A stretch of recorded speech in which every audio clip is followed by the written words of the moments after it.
sheekha loo yaqaan Samid Abdurrahman Samid ama Sumayd oo Kuwaitiya isaguna wuxuu ahaa dhakhtar waxa weeye toddobaatanaadkii dhakhtar noqday Kuwaitna waa garanaysa waa mujtamac aad u ladan ninka toddobaatanaadkii dhakhtarka ahaa de waa mustawa sare u gaaray waxaaba intuu ka dhax baxay ayuu wuxuu aaday Afrika wuxuu ka dhintay wax qabadkiisa wax ka tilmaamayna 5,500 masjid buu dhisay 5,500 masjid ayuu dhisay wuxuu qaybiyay 7 milyan oo mushafka quraanka mid carabiya iyo mid luqado kale loo tarjumay macnihiisa wuxuu kafaala qaatay 50,000 oo agoon wiilal iyo gabdho ayuu kafaala qaatay intuu uga bilaabay dugsi hoose ayaa waxay gaadheen oo uu ka saaray heer jaamacadeed dhakhaatiir baa ka soo baxay injineeraa ka soo baxay looyaraa ka soo baxay madax baa ka soo baxay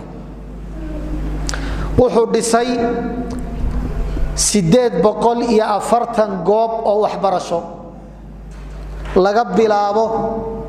waxa weeye rawdada laga bilaabo ilaa laga gaadhay jaamacad laga gaadhay kiijiga waxa loo yaqaano dugsi hoose dugsi dhexe dugsi sare jaamacad 840 goobood oo waxbarasho oo daqaar ay yihiin dabaqyo iyo dhismayaal aad u waaweyn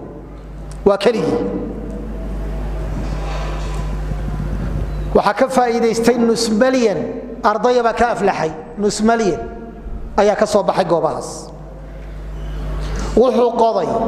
12,000 oo ceel buu qoday 12,000 oo ceel wuxuu dhisay 9 hospitaal ya xarumo caafimaad 9 buu dhisay Afrika ka dhisay